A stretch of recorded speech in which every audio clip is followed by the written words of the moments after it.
এবার আসেন মিজানুর রহমান আজাহারির তাফসির মাহফিলে গ্যাঞ্জাম নিয়ে কথা বলি। সিলেটে যেভাবে মিজানুর রহমান আজাহারির ওয়াজের শেষে হট্টগোল করে বন্ধ করে দেওয়া হয়েছে, তাতে আমি হতবাক এবং ক্ষুব্ধ। শুনেন তার কথা, শুনেন শেষ দিকের কথা। এই জায়গাটাতে এরকম কেন হইলো? শুরুতে তো এটা ছিল না। এখন আইন শৃঙ্খলা বাহিনী তোমাদের সাথে লাঠি চার্জ করবে, ধাক্কাধাক্কি করবে, তোমরা আমার সাথে এটা হবে এরকম? তোমরা তো ব্যথা পাবা তো। বসো না, সবাই বসতে পারলে তোমাদের কি? বসো। এটা এটা এটা আমি এখন পরিকল্পিত কিছু হতে পারে এই ধারণাও করতে হবে আমাদের। লক্ষ লক্ষ মানুষ বসে আছে, তোমরা একটু শান্ত হবে না? হ্যাঁ, বসো। আর 2 মিনিট একটু কোঅপারেট করো। 2 মিনিট একটু কোঅপারেট করো। জি পুলিশ ভাইরা, হ্যাঁ আস্তে আস্তে, জি বসে যাবে, হ্যাঁ ঠিক আছে। 2 মিনিট। এই বিভাগে আমার আর আসা হবে না, আমি একবারই তো আসলাম। সো যা বলার তো আমি এখনই বলতে হবে, এমন না যে আমি আবার সুনামগঞ্জে আসবো, হবিগঞ্জে আসবো। খুবই গুরুত্বপূর্ণ কয়েকটা কথা আমি রাখবো তোমাদের সামনে। বসো, শেষ করে দিব। এই তো আর 10 মিনিট সময় আছে আমার হাতে। বসো। মাশাআল্লাহ, এই ঠিক আছে। আমি কলে এখানে এক বিশাল ষড়যন্ত্রের গন্ধ পাইতেছি। ঘটনা ছোট, রাজনৈতিক গুরুত্ব অপরিসীম।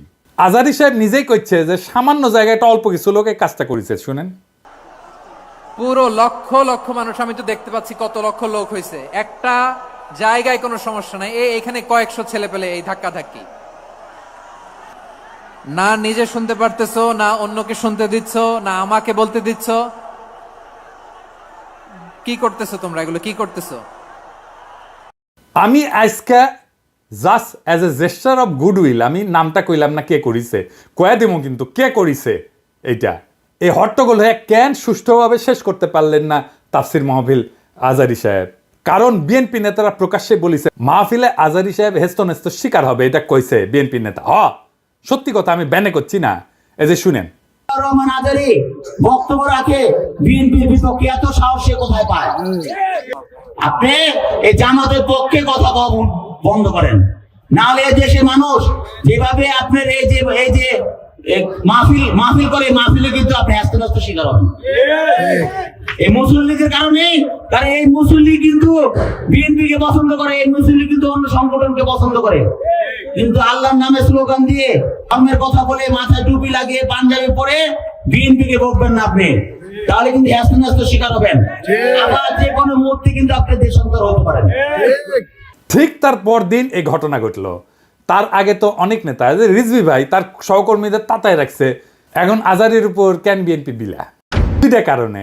এক, বিএনপির তো জমায়েত করতে টাকা খরচা হয়, এমন কোনো বক্তা নাই যার বক্তৃতা শোনার জন্য লাখে লাখে মানুষ যাবে। খালেদা জিয়া বা তারেক রহমান আসলে যাইতে পারে, কিন্তু দেশে আছে এমন কোন নেতার বক্তব্য শুনতে এখন আর যাবে না লাখে লাখে লোক। আর আজারির বক্তব্য শোনার জন্য স্মরণকালে সর্ববৃহৎ সভা হচ্ছে, যেটি যাচ্ছে সেটি হচ্ছে। এটা গা টাটাইতেছে বিএনপির। জনসমাগম মানে ক্ষমতা, বুঝছাও? আমাদের ভিডিওর ভিউ গেলে ক্ষমতা, আমাদের পোস্টের লাইক শেয়ার ক্ষমতা, এই ক্ষমতাকে বিএনপি চ্যালেঞ্জ মনে করছে। আর 2 নাম্বার, ইন্ডিয়ার ডরায় জনপ্রিয় ইসলামী বক্তারে। এই জন্যই তারা চড়াও হয়েছিল মৌলানা দেলাওয়ার হোসেন সাইদের উপরে। আজারি সাহেব ইভেন বিগার থ্রেট তাদের জন্য, বড় ভয়, কারণ সংঘবদ্ধ মুসলমানে তাদের ভয়।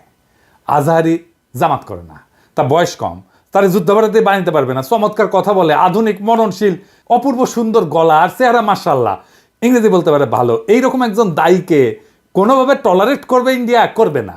এক বেকুব তার মাথার দাম ধার্য করেছে। শুনেছেন? শুনেন,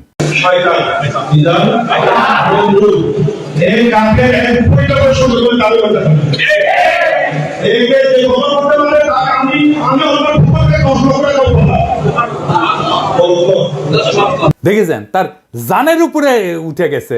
পুলিশকে করছে ওই হারামজাদার এখনই ধরে প্যাকেট করেন, ওই যে কইছে 10 লাখ টাকা দিবে, ও প্যাকেট করেন। বিএনপি নেতারাও খুব অপমানজনক ভাবে কথা কইছে যে আজারি হুজুরের পিছে লাগিছে। দেখেন দুদু ভাই কয় আজার নাকি মাজার কি যেন আছে, দেখেন শুনেন।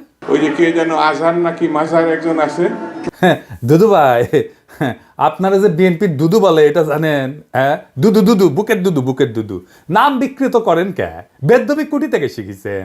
আপনার কর্মী আপনার কথা না শুনে আজারি হুজুরের কথা শুনবি? এটা জানেন না তো? কর্মীর সাথে তো যোগাযোগ নাই, জিজ্ঞেস করে দেখেন। আজারি হুজুরের নাম শুনলে কয়বার সালাম দেয় শুনেন, আর আপনার পিছে যে কি কয় শুনেন। নিজেরা বেশি হারকুলিস ভাবেন না, বুঝছেন? ওগুলোর দিন বাগে খেয়েছে। আওয়ামী লীগ আমলে ওয়াজে এসে আওয়ামী লীগ নেতারা চড়াও হইতো না, দেখেছেন না? চড়াও হইতো না। এখন বিএনপি নেতারা চড়াও হচ্ছে। এই যে দেখেন, এটা আমার শহরে বগুড়ায় মাওলানা বজরুল রশিদ মিয়া, আমি কলে খুব পছন্দ করি, খুব চমৎকার একজন আলেম, কলে খুব সুন্দর ওয়াজ করেন, উনার উপরে চড়াও হয়েছে, মিজাজ খারাপ হয়ে গেছে দেখে। আর চড়াও হয়েছে কে? আওয়ামী লীগের পান্ডা মোহনের ভাই বিএনপির নেতা বাদশা, দুই ভাই দুই দল করে, এক ভাই আওয়ামী লীগ এক ভাই বিএনপি। ওর ভাই বগুড়া শহরের কোনো জমি বাকি রাখে না, এই যে মোহন দখল করেছে, দুই ভাই দল করে সিস্টেম কইরা এখন আরেক ভাই রাজত্ব চালাইতেছে বগুড়ায়। এরা আগা পাঁচতলা দুর্বৃত্ত ফ্যামিলি। শোনেন কি করিছে। কিসের ভাষা ভাই? আমরা আমার দেশে থাকি না। আমরা দেশে থাকি না। হ্যাঁ, ঠিক আছে। আপনি বলেন কেন যে আল্লাহ আকবার একবারই ছাড় দেয় না? আমাদের প্রত্যেকটা এই প্রোগ্রামে দেখো না। না, এই জায়গাতে আমি কি বুঝতে পারছি, তাকে শোনেন। না না, এখানে যে কোরআন শরীফ তেলাওয়াত হলো, একবারই দিছে আল্লাহ আকবার, হাম্মাম করতে আর দেয়নি, এটা ঠিক না। তার মানে দিছে তো? না, তার মানে দেয়নি, দিছে তো। একবার দেখ 10 বার দেখ দিছে। আপনারা কোন আওয়ামী লীগের মধ্যে দিছে? আপনি তো বললেন একবারই দিছে আর দেয়নি, এটা তো ঠিক না। আমি একটু আমার প্রধান বক্তার সাথে দ্বিধার করেছিলাম যে উনি বলতে চেয়েছিলেন যে একবারই হাম্মাম সাহেব বলছেন, এটা তারপর কি বলছেন আমি আসলে এই করি, যখন বলছে একবার বলেছেন আমি সেটাকে দ্বিধার করেছি। আমরা ইসলাম কারো ব্যক্তিগত সম্পত্তি নয়, ইসলাম সকল মুসলমানের সম্পত্তি। কেউ যদি মনে করে এটা আমার ইসলাম আমার একাডি আর করো না, এটা তো সঠিক না। যারা ক্ষমতার থাকতে যা করেনি, এরা ক্ষমতার যাওয়ার আগেই তার সাথে বেশি করতেছে। জোরে কোন কথা ঠিক কি না? রাধা বাদশাহ আউট হয়ে গেছে। তো মাহফিলে যারা যাবেন, কোন রাজনৈতিক নেতা যদি আলেমের সাথে বেদবি করে না, একেবারে পায়দা ফেলাবেন, পারমিশন দিলাম, আমার নামে যেন কেস দেয়, আমি কয়ে দিছি। আর হুজুরেরা আপনাদের বলি, বেদবি নিয়েন না। আপনারা কোন আক্কেলে এই সমস্ত রাজনৈতিক দুর্বৃত্তদের ওয়াজের মর্চে আপনাদের পাশে বসতে দেন? ওদের সেই যোগ্যতা আছে আপনার পাশে বসার? পাবলিকে তো আপনার ওয়াজ শুনবার এসেছেন নাকি? ওই গুলো ক্ষমা দেখবার আসছে, তা তো আসে নাই। আমি দুঃখিত, মুখ খারাপ করলাম, হুজুর বেয়াদবি মাফ করে দিয়েন, কিন্তু এ তো মেজাজ খারাপ হয়ে যায়। তো আপনি কেন ওগ্রে পাশে বসান কেন? আপনার ওয়াজের জমায়েতের ফুটেজ খাবার আসে, ওই হারামজাদা নিজেরা দেখলে তো পাবলিক আসবে না, কথাও কবার পারে না। আপনার ওয়াজের জমায়েতের ফুটেজ খাবার আসে, এটি এসে সে দেখায় যে আমি মেলা বড় নেতা। এগুলোর পাত্তা দিবেন না, দাবরানি দিবেন, সাইজ হয়ে যাবে। ওয়াজের দিন তারিখ যেদিন ফাইনাল করবেন, ওই সময় কয়ে নেবেন মঞ্চে, যেন কোনো রাজনৈতিক নেতা না উঠে। এই হারামজাদাগুলো সেকুলার সাজে, কয় যে ধর্মকে রাজনৈতিক উদ্দেশ্যে ব্যবহার করা যায়। তুই উঠিস কেন ওয়াজের ইয়েতে? তুই রাজনীতি করিস তো, তুই ধর্মকে ব্যবহার করিস কেন? তাইলে তুই উঠিস কেন ওয়াজের স্টেজে, মঞ্চে? কোনো রাজনৈতিক নেতারা বক্তব্য দিতে দেওয়া যাবে না। ওরা কয় না নির্বাচনে আসেন, রাজনীতিতে আসেন, কয় না। হ্যাঁ, এই যে দুদুভাই কইছে, এই যে শুনেন। ভাইরে রাজনীতি করবেন স্বনামে আসে, আড়াইলে আপনার লেগে রাজনীতি করে। এবার কইবেন তুই এটা ওয়াজ কর, নিজে নিজে কর, দেখি হাউ মেনি প্যাডিতে হাউ মেনি রাইস, পারিস নাকি দেখি। আগামীর বাংলাদেশে রাজনৈতিক দুর্বৃত্তদের ঠাঁই নাই। হাজারো ছাত্র জনতা এমনি এমনি তাদের জীবন দেয় নাই। আমরা নতুন রাজনীতি চাই, আমরা নতুন কণ্ঠস্বর চাই, আমরা ফ্রেশ জিনিস চাই, সেকেন্ড হ্যান্ড মাল না। ইনকিলাব জিন্দাবাদ।